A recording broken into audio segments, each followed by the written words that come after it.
এ চাচা,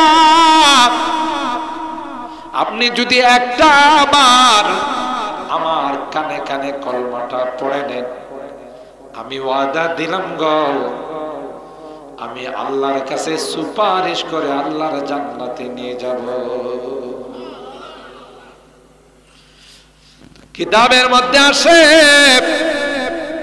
আবু তালেব মনে মনে প্রস্তুতি নিয়েছিল, না না, ভাতিজার কলমাটা পড়ে মুসলমান হয়ে যায়। ওই সময় সাঙ্গ পাঙ্গ আশেপাশে যে তার গোত্রের লোকজন বসা ছিল, লিডাররা বসা ছিল, এরা বুঝা ফেলাইছে আবু তালেব মনে হয় কলমা পড়ে নিবে। এমনি ডাক দেয়া কয়, আবু তালেব তোমার হাব ভাব বেশি ভালো না, তুমি মনে হয় ভাতিজার কলমা পড়ে নিবে। আবু তালেব না না, গোটা জীবন মানুষ বলবে আবু তালেবে জাহান্নামের ভয়ে, আগুনের ভয়ে শেষ জীবনে বাপদাদার ধর্মের মধ্যে কালিমা লেপন করছে। না, এ কাম করতে তুমি দিও না, শেষ বয়সে বাপদাদার ধর্মটা ত্যাগ করো না, আজীবন মানুষ তোমার বদনাম করবে। ওই আবু তালেব তখন ওখান থেকে ফিরে গেল আর বলল, ভাতিজা আমি জানি রে তোমার ধর্ম সত্য, তোমার কলমা সত্য রে ভাতিজা, কিন্তু এলাকার মানুষ আমারে মন্দ কইব, সারা জীবন আমার নামে বদনাম গাইব, তাই আমার বাপদাদার ধর্ম নিয়ে চললাম। নাউজুবিল্লাহ। যদি হিদায়াত আল্লাহর নবীর হাতে থাকতো তাইলে জবরদস্তি হলো চাচারে মুসলমান বানাই দিত। পৃথিবীর মধ্যে অনেক শিল্পপতিরা, পৃথিবীর মধ্যে অনেক নামি দামি প্রভাবশালী মানুষরা দুনিয়াতে থাকার জন্য এমন কোন চেষ্টা নাই যে চেষ্টা করে নাই, ঠিক না? যাদের টাকা পয়সা আছে এরা যদি অসুস্থ হয়ে যায়, বাংলাদেশে চিকিৎসা নাই, ইন্ডিয়াতে যায়, ইন্ডিয়াতে চিকিৎসা নাই, ব্রিটেনে যায়, ওখানে চিকিৎসা নাই, চেন্নাইতে যায়, তাও চেষ্টা করে দুনিয়াতে কিছুদিন বাঁচে থাকার জন্য, ঠিক না? ঠিক। আল্লাহ ডাক ডাক কয়, না না না, যখন হায়াত শেষ হয়ে যাবে কেউ তোমাকে বাঁচাইতে পারবে না, ঠিক কিনা বলে? এই নির্ধারণটা কার পক্ষ থেকে হইছে? রাজা বাদশাহ। দুনিয়ার কোন রাজা বাদশাহ করছে? দুনিয়ার কোন মন্ত্রী মিনিস্টার? কার হাতে? একমাত্র, কেবলমাত্র, শুধুমাত্র। শুধু তাই নয়, আল্লাহ কোরআনে বলেন, ওমা মিন দাব্বাতিন ফিল আরদি ইল্লা আলাল্লাহি রিজকুহা ওয়া ইয়ালামু মুস্তাকাররাহা ওয়া মুস্তাওদাআহা কুল্লুন ফি কিতাবিন মুবিন। আল্লাহু আকবার।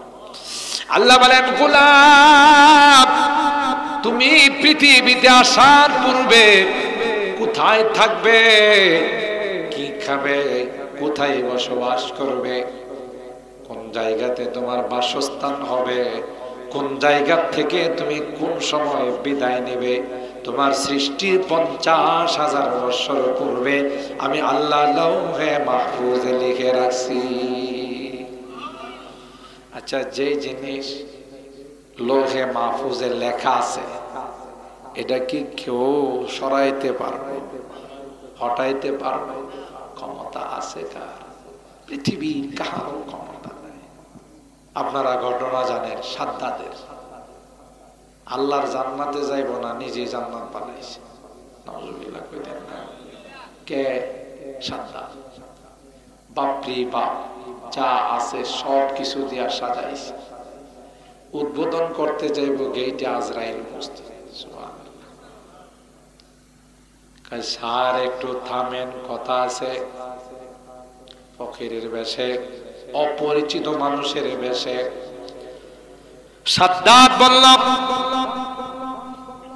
এই সময়ের মধ্যে এই ভিক্ষুক তোরে কে আসতি বলল? ভিক্ষার কি আর সময় নাই? আজরাইল আলাইহিস সালাম কানে কানে কয়, স্যার ধমক দেন না, আমি আজরাইল। কি কয়? ধমক দেন না, আমি কিন্তু আজরাইল। এবার কি কলিজা জাগাত আছে। এখন তো কয় ভাই 5টা মিনিট, কয় আমার বাপেরও ক্ষমতা নাই। বলুন তো দেখি, কারো মৃত্যুর সময় হয়ে গেলে তাকে যদি 5 মিনিট কমাই দেওয়া হয়, বাড়াই দেওয়া হয়, কোরআনের আয়াত ঠিক থাকবে, আল্লাহর বাণী ঠিক থাকবে? আল্লাহ তো বলছেন লিকুল্লি উম্মাতিন আজাল ইদা জাআ আজালুহুম লা ইস্তাখিরুনা সাআ ওয়া লা ইস্তাকদিমুন। 1 সেকেন্ড সময় কাউকে দেওয়া। তুমি যত বড় পাওয়ারফুল হও, তুমি যত বড় ক্ষমতা সম্পূর্ণ হও, তোমার ক্ষমতা ওখানে লেস। গোটা পৃথিবীর রাজত্ব করেছে ইন্টারন্যাশনাল হারামজাদা নমরুদ, ঠিক না? কিন্তু পারছে বাঁচতে, নিজেরে নিজে রব দাবি করছে। হযরত ইব্রাহিম খলিলুল্লাহ নমরুদকে বলল, আমার রব কি তুমি মানো? নমরুদে কয়, তোমার রব আমার কেডা? আমি নিজেই তো রব। আরো আস্তে নাউজুবিল্লাহ কয়। হযরত ইব্রাহিম বললেন, রব্বি আল্লাযী ইউহয়ী ওয়া ইউমীত। আমার রব হলেন তিনি যিনি হায়াত আর মওতের মালিক। সুবহানাল্লাহ। এই গাদায় কয়, হায়াত আর মওত তো আমিও দিতে পারি। চিন্তা করছেন কত বড় গাল। তুমি আবার কেমন হায়াতের মওতের মালিক? নমরুদে কয়, আমি ইচ্ছা করলে একজনকে মারতে পারি, ইচ্ছা করলে একজনকে জিন্দা রাখতে পারি। 2টা কয়দিকে ডাইকা, একটাকে জল্লাদের হাতে তার শিরোচ্ছেদ করে দিছে, আরেকটাকে বলছে যাও তুমি বেকসুর খালাস। এবার নমরুদ কয়, ইব্রাহিম খলিলুল্লাহকে দেখলা, একজনকে মারলাম, আরেকজনকে জিন্দা করলাম।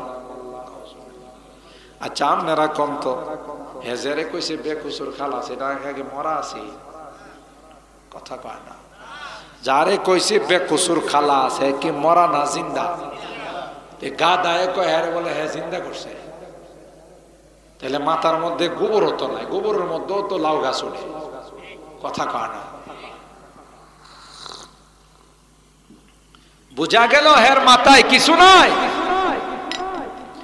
ইব্রাহিম খলিলুল্লাহ দেখলো এটা তো আস্তা গাধা, এর সাথে তর্ক কইরা লাভ নাই। ইব্রাহিম খলিলুল্লাহ বলল, আমার রব যেদিন থেকে আসমান আর জমিন বানাইছেন, সেদিন থেকে সূর্যটা পূর্ব দিক থেকে উড়ায়, পশ্চিম দিকে ডুবায়, ঠিক না?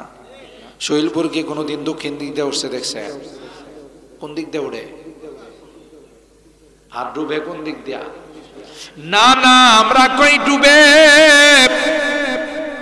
হাদিসে কয় ডুবে না, সূর্যটা গিয়া আল্লাহর আরশের নিচে সেজদায় পড়ে যায়। সূর্যটা সিজদায় পড়ে আল্লাহরে কয়, আল্লাহ সারা দিন তোমার সৃষ্টির খেদমত করলাম, এখন তোমার খেদমতের জন্য উপস্থিত হয়ে গেলাম। আরো জোরে সুবহানাল্লাহ। গোটা পৃথিবীর এমন কিছু নাই যারা আল্লাহর ইবাদত করে না, আল্লাহর খেদমত করে না, মানুষ হইয়া আমরা এই আল্লাহকে চিনলাম না। কোরআনে আল্লাহ বলেন তোদের মতো নিমক হারাম কেউ নাই। ওয়াকালিলুম মিন ইবাদিয়াশ শাকুর, আমার বান্দাদের মধ্যে শুকরগুজার শুকরিয়া আদায় করার বান্দা অনেক কম। আবার ওয়াকানাল ইনসানু কাফুরা, আল্লাহ কয় মানুষ তো শুকরিয়া আদায় করেও না, নিমক হারামি করে। কোনদিন একটু 19-20 হইলে ল্যাংটায় আমার গাইলে গালাজ করে, ঠিক না? আপনি মনে করেন ছাদের উপরে ধান রোদ দিছে, আকাশটা কালো হয়ে গেছে, তখন কি আল্লাহর প্রশংসা করেন না গালি গালাজ করেন? কয় না, কিছু না কইলেও রাগ হয়ে আল্লাহরে কয় তুমি আর সময় পাইছিল না। কারে কয়? আল্লাহরে কয় তুমি আর সময় পাইছিল না, আমি ধানটা রৌদ্র দিছি, তোমার এত হিংসা কি লাগে? আমার ধানটা শুকাইলে তোমার অসুবিধা কোথায়? না হায় হায় হায়, আল্লাহ কোন জবাব দেন? মা আহাদুন আসবারা আলা আদান ইয়াসমাউহু মিনাল্লাহ ইয়াদউনা লাহুল ওয়ালাদ। এত বকাবকি করে আল্লাহরে, এত গালিগালাজ করে, আল্লাহর সঙ্গে এত শরীক করে, তারপরেও কিন্তু আল্লাহ অ্যাকশনে যায় না। অ্যাকশনে গেলে গোটা পৃথিবী উলটপালট। কেন? আল্লাহ সবর করে, ধৈর্য ধারণ করে। ধৈর্য ধারণ না করলে ইসরায়েলের বংশ আল্লাহ নিপাত করে দিত, ঠিক না? এরা যেভাবে অত্যাচার করতেছে আমার ফিলিস্তিনের মুসলমানদের উপর, আল্লাহর আকাশ পর্যন্ত কেঁপে উঠে, কিন্তু আল্লাহ বলেন দেখি না এদের কপালে হেদায়েত আছে। সুবহানাল্লাহ। ইন্নাকা লা তাহদি মান আহবাবতা ওয়ালাকিন্নাল্লাহ ইয়াহদি মান ইয়াশা। এ পয়গম্বর, আপনি ইচ্ছা করলে কাউকে হেদায়েত দিতে পারবেন না। হেদায়েতের চাবিকাঠি কার হাতে? ঠিক না? যদি হেদায়েতের চাবি মানুষের হাতে থাকতো, নূহ নবীর সন্তান কেনান কাফের হইতো না। কথা কয় না? হেদায়েতের চাবি যদি মানুষের হাতে থাকতো, তাইলে নূহ নবীর স্ত্রী জাহান্নামী হতো না। হেদায়েতের চাবি যদি মানুষের হাতে থাকতো, লূত নবীর স্ত্রী জাহান্নামী হতো না। হেদায়েতের চাবি যদি মানুষের হাতে থাকতো, আল্লাহর নবীর চাচা আবু তালেব জাহান্নামী হতো না, ঠিক না বেটি? কারণ এত সাহায্য করছে, আল্লাহর নবীকে এত সমর্থন দিছে, এত সাপোর্ট দিছে। তারিখের কিতাব খুলে দেখুন, সমস্ত মক্কার মানুষগুলো একত্রিত হইয়া আবু তালেবের কাছে আসছে, তোমার ভাতিজা মুহাম্মদকে থামাও। আমরা কিন্তু গোটা আরব বিশ্ব এক হয়ে গেছি, আমরা কিন্তু অ্যাকশনে যাব, তুমি কয়জনের মোকাবেলা করবা? বিদায় তোমার কাছে প্রস্তাব দিলাম, তোমার ভাতিজা মুহাম্মদকে থামাও। আবু তালেব আল্লাহর নবীর এটাই কই, ভাতিজা এ মুহাম্মদ, আরবের মানুষ সবাই আসছিল এই প্রস্তাব নিয়া, কি দরকার? তুমি এটা বাদ দিয়ে দাও, আমরা সবাই মিলে মিশে চলি। আল্লাহর হাবিব চাচাকে ক্লিয়ারলি জানাই দিলেন, গোটা বিশ্ব যদি আমার বিরুদ্ধে চলে যায়, সবাই যদি আমার বিপক্ষ হয়ে যায়, আমার শরীরে এক ফোঁটা রক্ত থাকতে আমি আল্লাহর মিশন থেকে চুল পরিমাণ পিছু হটব না। আর জোরে বলেন আল্লাহ। তখন আবু তালেব আল্লাহর নবীকে বলেছিলেন, এ ভাতিজা, যতদিন পর্যন্ত আমি আবু তালেব জিন্দা থাকবো, যতদিন পর্যন্ত আমার গায়ে একটা পশম থাকবে, ওয়াদা দিলাম রে, গোটা মক্কার মানুষ তোমার গায়ে টাচ করতে পারবে না। সুবহানাল্লাহ। এই সময়ে, বিপদের সময়ে এমন একটা আশ্বস্তর বাণী, এমন একটা আশা দেওয়া, এটাকে চারটিখানি কথা মনে করছেন, যেখানে সবাই বিরুদ্ধে। চাচা একা বলছেন ওয়াল্লাহি লা ইয়াসিলু ইলাইকা বিজামইহি হাত্তা উসিদা বিতুরাবি দাফিনা, আল্লাহর কসম, সবাই মিলে একত্রিত হয়ে যদি চেষ্টা করে তোমার ক্ষতি করার জন্য বিন্দু পরিমাণ ক্ষতি করতে পারবে না। সুবহানাল্লাহ। আমি যতদিন বেঁচে আছি, আল্লাহর নবী চাচার জন্য কান্দে। চাচার মৃত্যুর সময় হয়ে গেছে, আল্লাহর নবী কানের কাছে বৈশা বৈশা কান্দে। চাচা, ইসলামের জন্য আপনার যত অবদান, পৃথিবীর সবার অবদান একত্রিত করলে আপনার অবদানের সমান হবে না। চাচা গো, আমি আপনার কানের কাছে, মুখের কাছে কান লাগায়া বসে নিলাম, জোরে বলার দরকার নাই, একটা বার শুধু আপনি আমার কানে কানে পড়ে নিল্লাহ ইলাহা ইল্লাল্লাহ মুহাম্মাদুর রাসূলুল্লাহ সাল্লাল্লাহু আলাইহি ওয়াসাল্লাম। এ চাচা,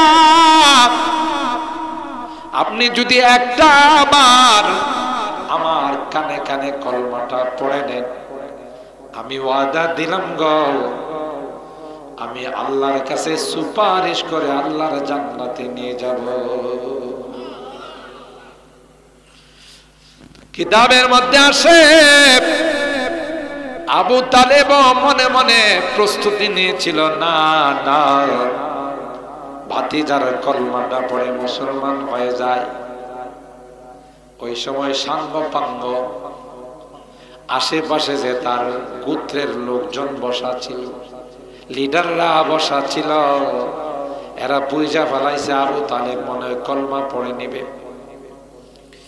এমনি ডাক দেয়া কয়, আবু তালেব, তোমার হাব ভাব বেশি ভালো না, তুমি মনে হয় ভাতিজার কলমা পড়ে নিবে। আবু তালেব, না না, গোটা জীবন মানুষ বলবে আবু তালেবে জাহান্নামের ভয়ে, আগুনের ভয়ে শেষ জীবনে বাপদাদার ধর্মের মধ্যে কালিমা লেপন করছে।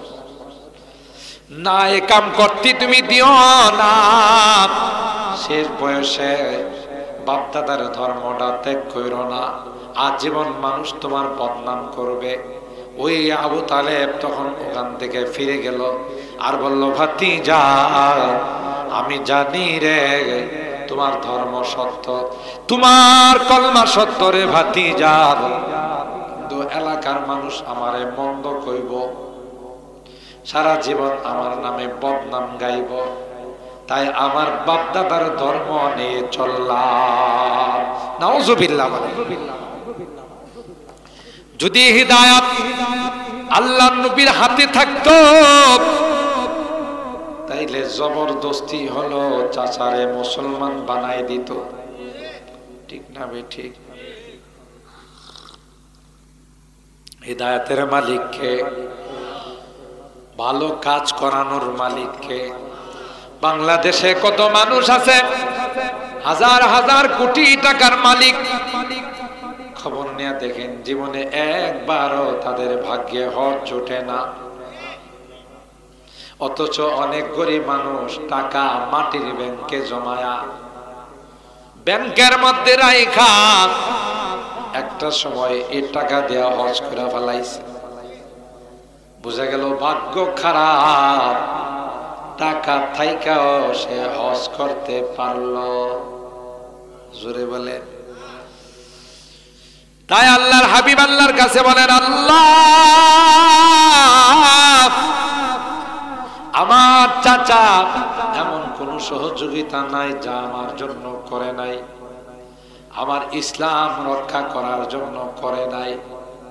তাই আমার চাচারে আল্লাহ কোনো কনসিডার করা যায় কিনা, আমার চাচার শাস্তির বেলায় কোনো সুযোগ দেওয়া যায় কিনা। সুবহানাল্লাহ।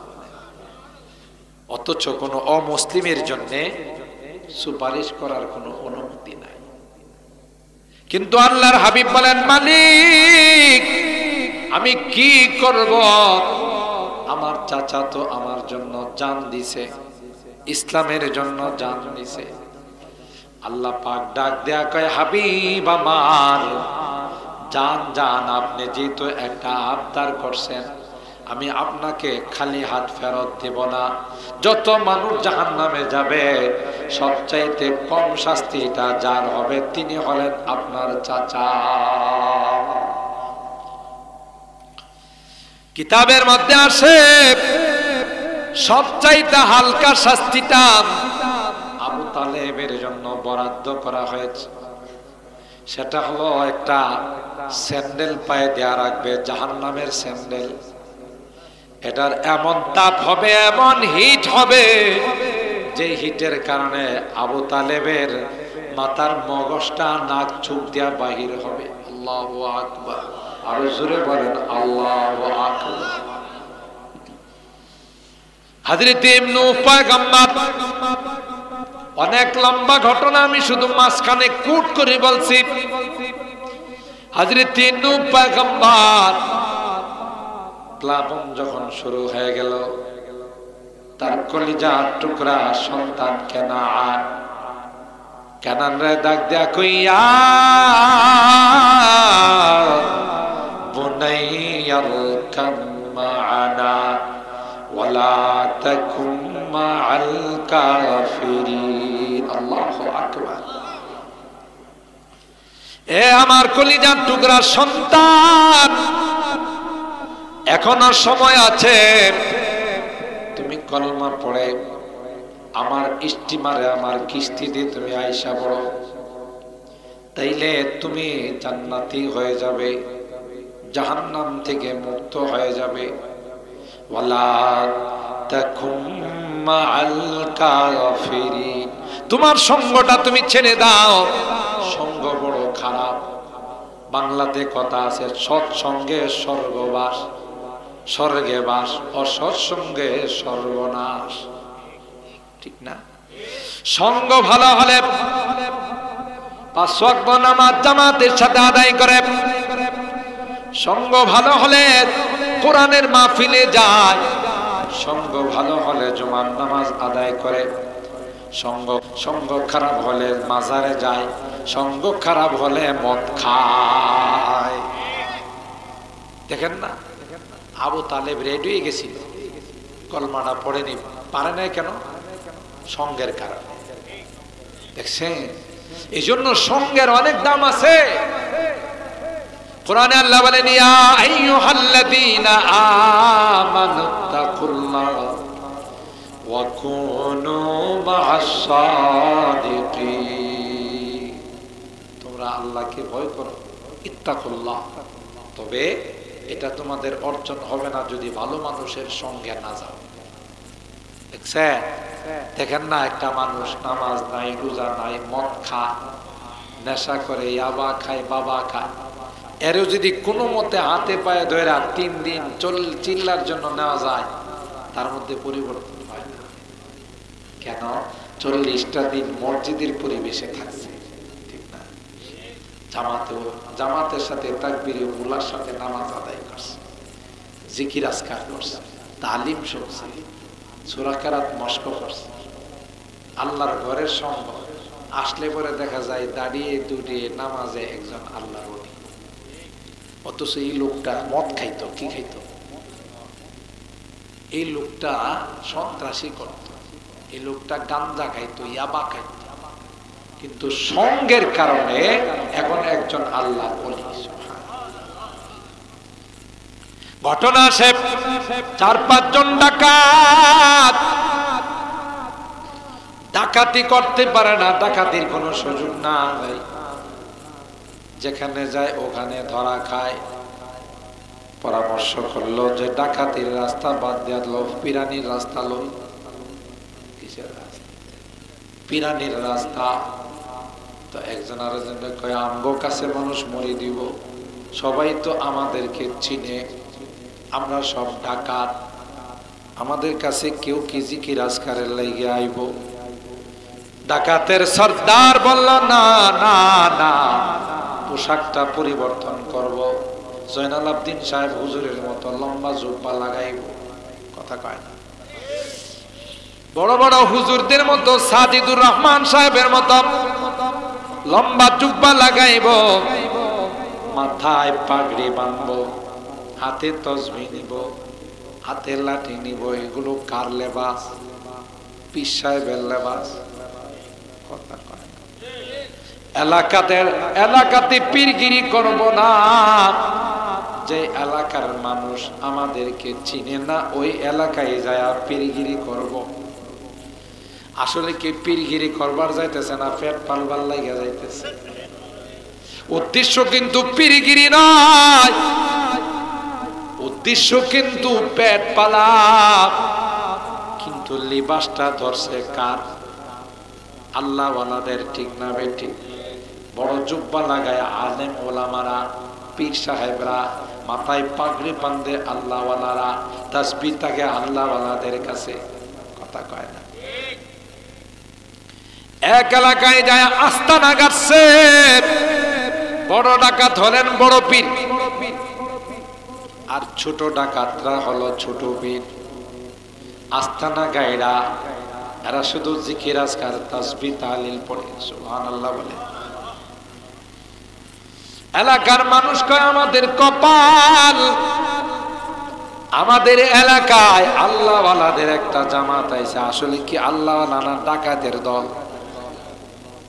কিন্তু লিবাস দেখা কইতেছে আল্লাহ ওয়ালাদের একটা জামাত আইছে। মানুষই বিশ্বাস নিয়ে আসে, হুজুর একটু পানি পড়া দেন। বড় পীর সাহেব তো আলিমের নামে কুতুবও জানে না। কথা কয় না? অন হ্যাঁ করে কি কয় দেন, আমার কাছে দেন। আর ছোট পীর সাহেবরা কয় না না, বড় পীর থাকতে আমরা ফু দিব না, কারণ আমরা তো কিছু জানি না। ঠিক না?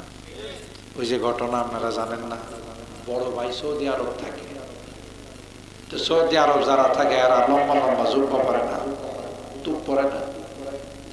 তো ছোট ভাই তো বাড়িতে গৃহস্থির কাম করে। তো বড় ভাই যখন সৌদি আরব থেকে বড় জুব্বা লেগেছে, একদিন ছোট ভাই আউস করে কর, আচ্ছা ভাই তোর জুব্বাটা পরি। জুব্বাটা গায়ে দিয়া বাজার থেকে ঘুরাই গেছে, জুব্বা গায়ে দিয়া বাজার। তো বাজারের মসজিদ গুলোতে আগে কোনো ইমাম থাকতো না, আসিল এক সময় টিনের ঘর, ভাঙ্গা সাঙ্গা ঘর। উপস্থিত যারে পায়, হুজুর জান্নার নামাজ পড়া। বিষয়টা এরকম ছিল।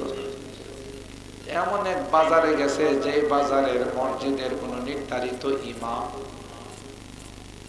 উপস্থিত যারা সারে বেড়া তো জুব্বা গায়ে দিছে, যদি মসজিদে না যা মানুষ দিব থুতু কিরিয়ে, তো ওর জুব্বা লাগাইছে, মসজিদে যাস না।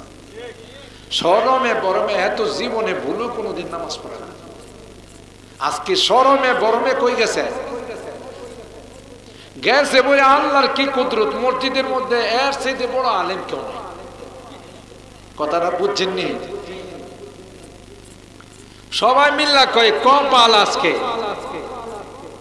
যেই কপাল আল্লাহ আমাদের মিলাইছে, আমাদের এলাকার হুজুর থেকে বড় হুজুর। কারণ আমাদের এলাকার হুজুররা জুব্বা পরে টাকনোর উপর, হ্যাঁ এটা টাকনোর নিচে গেছে, তাহলে হুজুর কি ছোট না বড়?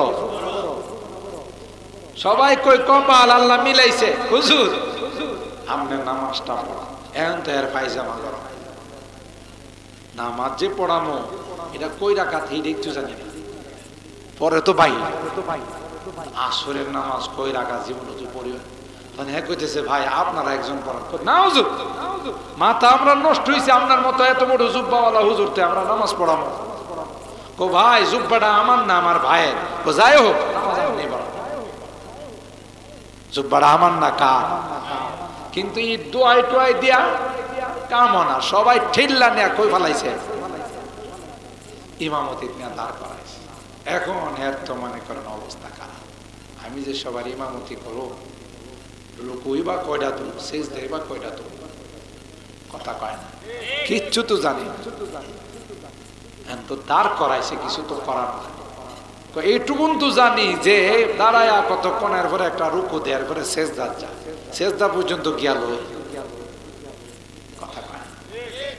আর গ্রাম বাজারটার মসজিদ এগুলো সামনে দিয়া ছিদ্রতা হয়, বড় বড় গোয়ার থাকে, ঠিক না? তো ভাঙ্গা সাঙ্গা কেউ তো এটা ধরে না। হে চিন্তা করছে আগে যে মোটামুটি যে ছিদ্র আছে আমি সুন্দর করে বেরিতে পারবো, কথা কয় না।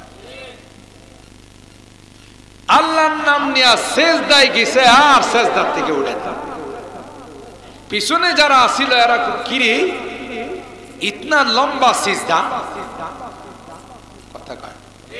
তো মনে মনে একজন আরেকজনকে কয় যে জিতনা লম্বা জুব্বা ইতনা লম্বা সিজদা, ঠিক না? জুব্বাটা যেহেতু লম্বা সেজদাটাও কি, তারপরও তো কিছু মানুষ আছে কি ঘটনাটা সেজদা লম্বা, তার মানে কি 3 ঘন্টা। হঠাৎ করে সামনের থেকে একজন মাথা উঠায় দেখেছে আল্লাহ অল ক্লিয়ার, কিচ্ছু নাই, কথা কয়। ইমাম ভাগ্যে গেছে ওই যে সামনে ছিদ্র আছে এত দিক কি লিছে, তখন তিনি সামনের থেকে লোকমা দিছে ভাই ইমাম নাই উড়েন। পরে বেড়ারে ধরছে কিরে তুমি এমন কাম করলো, আমি তো বারবার বুঝি জুব্বাটা আমার না, আপনারা তো মানছেন না, কথা কয়। এখন এই যে জুব্বাটা লাগাইছে দেখেন পরিবেশের কারণে নামাজে যাইতে বাধ্য হয়েছে।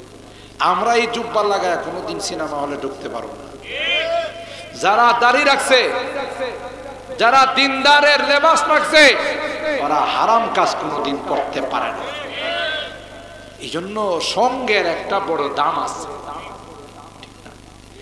আপনারা দেখছেন, আমরা দেখছি হযরত বড় হুজুর রহমাতুল্লাহ আলাইহির সাথে যারা চলছে এরা দেখলে মনে হইতো এরা বড় হুজুর, কথা কয় না। জুব্বায়ে টুপায়ে টুপিয়ে টাপিয়ে, কেন? বড় হুজুরের সাথে চলে, তার লেবাসটা বড় হুজুরের। আরে শহীদপুরের ড্রাইভার সাহেবের নাম যেন কি, এখন তো উনি অনেক মাশাআল্লাহ ধনী হয়ে গেছে। উনি বড় হুজুরের বেবি ট্যাক্সি দিয়া বাদুঘর থেকে আনতে যাইত, আমি তখন ছাত্র। উনারে দেখলে, ওনার জুব্বায়ে টুপিয়ে দেখলে মনে হয়তো উনি আরেকজন বড় হুজুর। কেন? বড় হুজুর সাথে চলে, কথা বলেন ঠিক না বেঠিক? সুহবতে সালেহ তুরা সালেহ কোনাদে। আমি বোধ আপনার কষ্ট দিলাইতেছি, আল্লাহ আমি তো ভাবছিলাম 12টা পর্যন্ত কমান, আপনারা দিব হয়ে গেছেন গা সবাই। আল্লাহ আল্লাহ আমাদের কবুল করেন, আমিন বলেন। আপনাদের কষ্ট না হলে আমি আর আধা ঘন্টা চালাম, আর আপনারা যদি কন না দোয়া করলেন তাহলে আমি রাজি। মাশাআল্লাহ, আল্লাহ কবুল করেন, আমিন বলেন।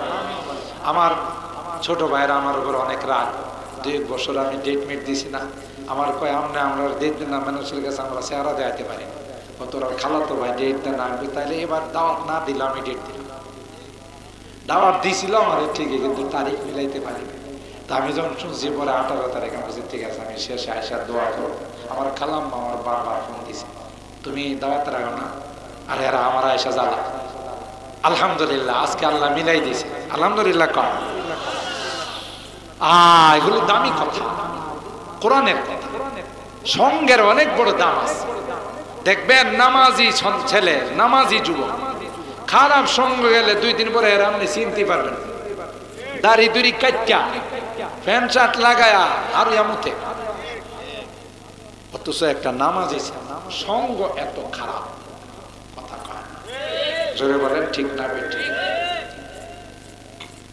আল্লাহ আল্লাহ বলেন ইয়া আইয়ুহাল্লাযীনা আমানুত্তাকুল্লাহ ওয়া কুনু মা'আস সাদিকিন। তোমরা যদি ঈমানদার হতে চাও, তোমরা যদি তাকওয়াওয়ালা হতে চাও, তোমরা যদি দিনদার হতে চাও, আল্লাহওয়ালাদের সঙ্গে যাও। আপনারা আশ্চর্য হবেন, হয়তো অনেক উলামায়ের কাছে কেরামের কাছে শুনছেন বুখারী শরীফের ঘটনা। একজন কুখ্যাত ডাকাত অনেকের বয়ানে শুনছেন, এটা কোনো গল্প নয়, এটা বুখারী শরীফের হাদিস। সুবহানাল্লাহ বলেন। 99 জন মানুষকে হত্যা করছে, তার মনের মধ্যে একটা জ্বলন সৃষ্টি হয়েছে, হায় হায় আমি কত বড় খারাপ কাম করছি। একটা মানুষ নয়, কয়টা মানুষ, 99টা মানুষকে হত্যা করছি। একজন কাঠমোল্লার কাছে গেছে, আদা মোল্লা বুঝে সুঝে না, যায় কই হুজুর আমারে চিনিনি? বলো হ তোমারে চিনি, তুমি তো একটা কুখ্যাত ডাকাত। হুজুর আমার মতো অপরাধীর জন্য আল্লাহর কাছে কোনো তাওবা আসেনি। হুজুর কই তরে যদি আল্লাহ মাফ করে তাইলে আর দুনিয়ার সন্ত্রাস বাকি থাকবো কেডা? কথা কয়। জবাবটা কি সুন্দর দিছে না বেখাপ্পা জবাব দিছে? এটা কি শান্ত থাকার না রাগ ওড়ানো? ওই বাটা কই যদি আমার মতো সন্ত্রাসের কোনো তাওবা না থাকে, তোর মতো হুজুরের রাখেও লাভ নাই। তোরে যদি মারি তাহলে আমার 100টা পূরণ হয়ে যা। একটু পানি নিয়ে আসো।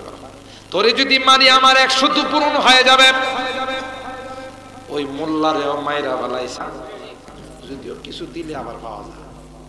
কথা কয় না, কারণ দেওয়ার মধ্যেই তো দেশটা চলে। দেওয়া বোঝেন তো, হাদিয়া তোফা কি? রাত্রির বেলায় রাস্তাতে যারা গাড়ি চালায়, জায়গা জায়গাতে কিছু আল্লাহওয়ালারা দাঁড়ায় থাকে এদের সাথে মুসাফা করবার লেগে। কথা কয় না। আর নাম কয়েন না, আমি কি পুলিশ কইছি না। কিছু কে থাকে আল্লাহওয়ালারা দাঁড়ায় থাকে, গাড়িওয়ালারা থামাই লাল লাইট দিয়া, সবুজ লাইট দিয়া, থাম। তুই ঢাকা যাবি এত দূরে, এত বড় রাস্তা তুই যাবি, তুই দোয়া নিবি না? কি কথাটা ঠিক কইছি নি? থাম। জি স্যার, হ্যাঁ মুসাফা কর। মুসাফা করলে যা তোরে দোয়া দিয়া দিলাম, সামনে আরো দোয়া পাইবি। এই জন্য দেখবেন একটা ট্রাকওয়ালা একটা পিকআপওয়ালা আপনার মাল নিলে ভাড়া যদি হয় 10,000, আরো 5,000 দেন, কিরে আরো 5,000, মুসাফা আছে। কথাটা কি ঠিক বললাম না বেটে? কিন্তু আমরা রে কোনোদিন এটা আমার বাস্তব। আমরা আমাদেরকে এত শ্রদ্ধা করে কোথাও কোথাও যদি একটু সিগন্যাল দেও, গ্লাসটা খুললে যখন বলি আসসালামু আলাইকুম ওয়া রাহমাতুল্লাহ, ও হুজুর মাহফিলে গেছে, ঠিক আছে হুজুর দোয়া করেন, মানে এর এই চান্দাবাজির লাগি আমি দোয়া করতাম। কথা কি ঠিক বলছি? তা আমিও মাথা নাড়া দেখো, আচ্ছা দোয়া করুন তোমার হেদায়েতের লাগি, ঠিক না বে? ঠিক। তো যে কথা বলতেছিলাম মনে আছে, কি বলতেছিলাম বুঝলে গেছেন? কয় না এই যে 100 খুন করছে, না যাই না কথা বলতে, জানা থাকলেও বলতে নাই যে ভাই আর আমার থেকে বড় যিনি তারা জিজ্ঞাসা করে। আমাদেরকে রাস্তাঘাটে কত মানুষে কত মাসলা মাসাইল জিজ্ঞাসা করে, যেগুলো জটিল মাসালা আমার জানা আছে। তারপরে আমি বলি না কেন, যে জামিয়া ইউনিভার্সিটির ফতোয়া বিভাগ থেকে ফতোয়া নিয়ে আসেন, এটা ভালো হবে।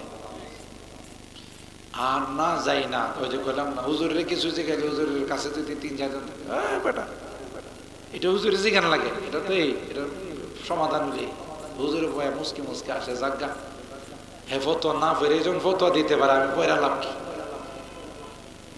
ঠিক না বে? ঠিক।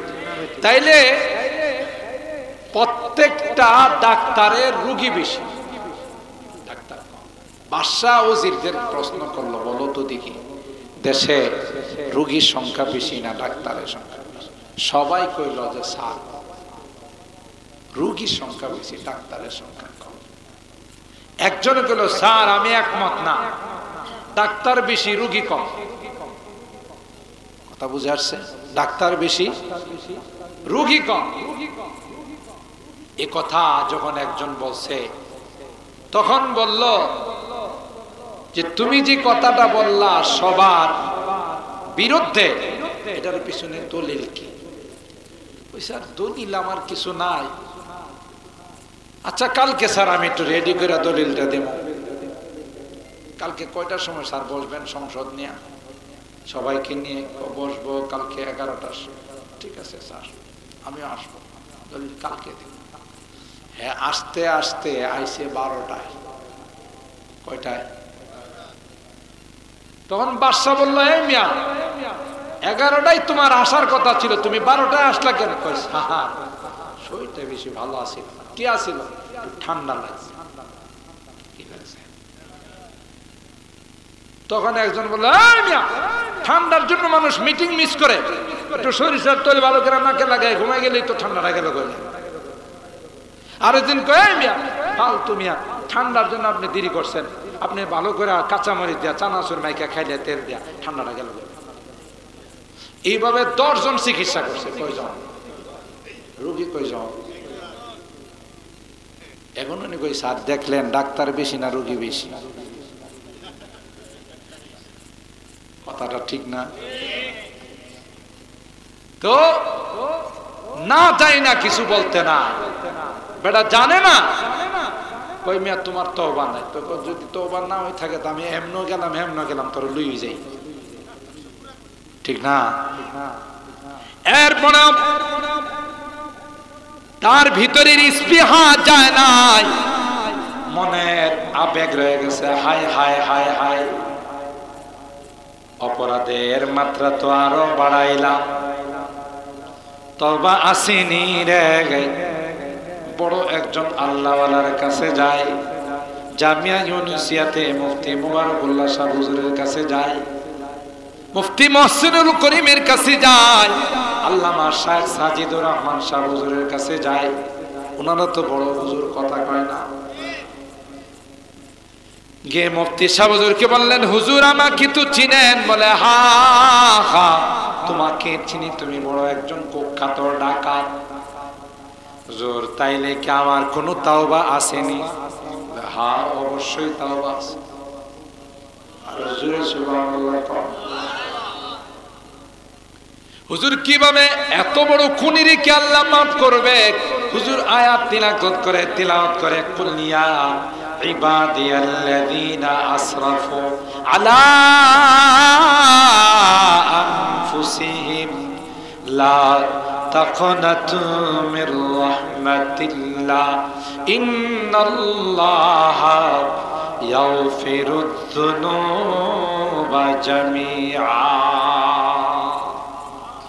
আল্লাহ কোরআনে কয়, যারা গুনাহ করতে করতে করতে করতে নিজের অপরাধী বানাই ফেলাইছো, তোমার নফসের উপর তুমি জুলুম করছো, তারপরও তুমি আমার রহমত থেকে নিরাশ হও না। তুমি যদি খালেস তাওবা করতে পারো, তাইলে আল্লাহ তোমার জীবনের সকল গুনাহগুলো মাফ করে দিবে।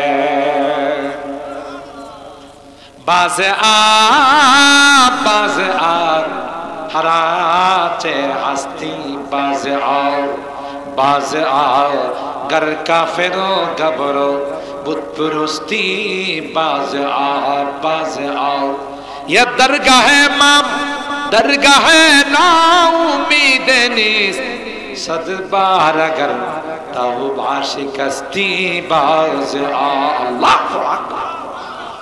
আল্লাহ বলেন নিরাশ হয় না, হাজার তওবা করছো তারপরে তওবা ভঙ্গ করছো, এরপরও আমার দরবারে আসো রে। এই দরবার থেকে নিরাশ হওয়ার কোনো দরবার নয়। কোথায় হুজুর আমার তওবা আছে? বলে অবশ্যই আছে। কোরআনে কয়, হাদিসে কয় তোমার তওবা আছে। কি তওবা? তুমি বাড়ির থেকে ব্যাগ ট্যাগ নিয়া চিল্লার জন্য বাহির হয়ে যাও। কিসের জন্য? চিল্লার জন্য তুমি বাহির হয়ে যাও।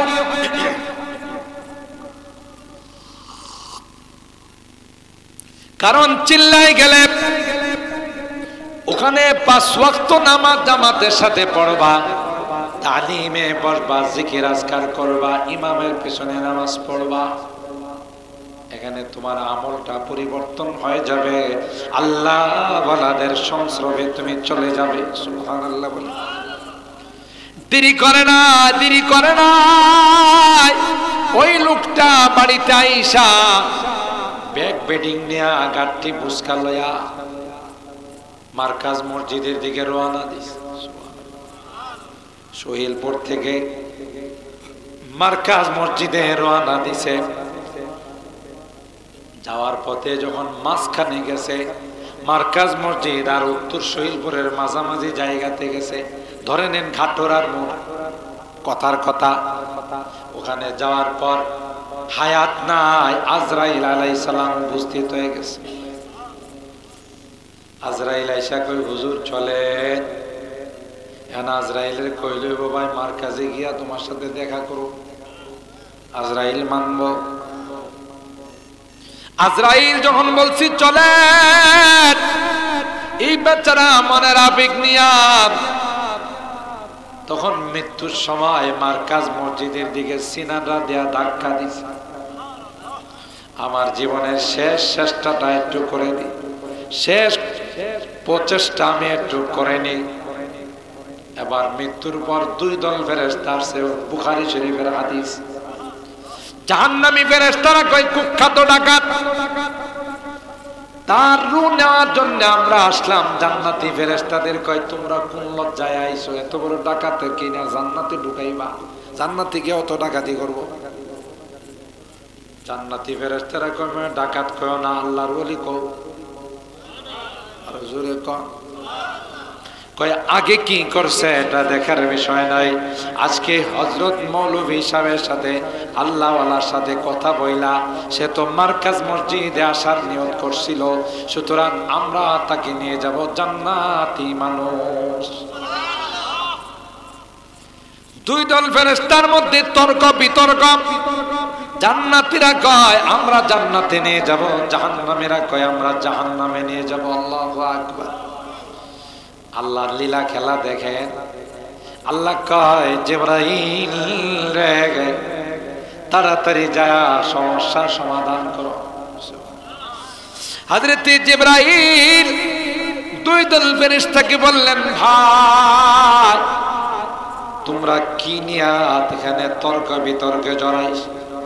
জাহান্নামীরা কই ডাকাত জাহান্নামে নিতে আইছে, জান্নাতীরা কই তওবা কইরা মার্কাজ মসজিদে যাইতেছিল। হযরত জিবরাইল কয়, তর্কাতর্কির দরকার নাই, বাড়ির থেকে মার্কাজ মসজিদের দূরত্বটা মাপ দাও। আর জোরে সুবহানাল্লাহ। এ ভাই হাদিসের কথা, যখন এই ফিতা দিয়া মাপ দিল, বাড়ি থেকে যেখানে আজরাইল আলাইহিস সালাম তার রূহ নেওয়ার জন্য আসছিল, ওই জায়গাটার মার্কাজ মসজিদ সমান সমান ছিল। মৃত্যুর সময় যে সিনাটা দিয়া মার্কাজ মসজিদের দিকে ধাক্কাটা দিছে, ওইটা হয়ে গেছে আধা হাত বেশি। আধা হাত যখন বেশি হয়ে গেছে, হযরত জিবরাইল কয়, জাহান্নামী ফেরেশতাদেরকে তোমরা ফেরত যাও, আধা হাত তো জান্নাতের দিকে বেশি হয়ে গেছে। সুবহানাল্লাহ। এই জন্যে সঙ্গের দাম আছে না নাই?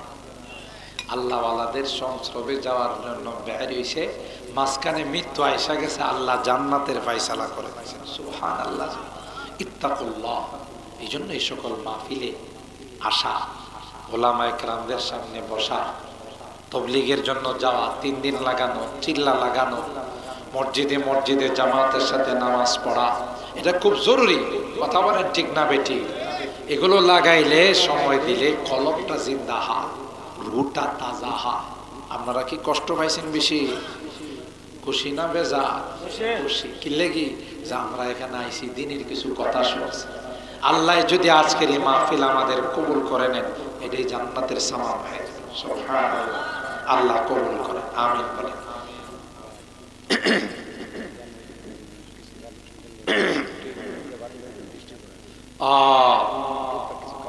মাশাআল্লাহ। মসজিদরা তো আপনারা প্রথম মাহফিল যে হয়েছিল ওই মসজিদের মধ্যে, আমি তো অনেক জায়গাতে বলি,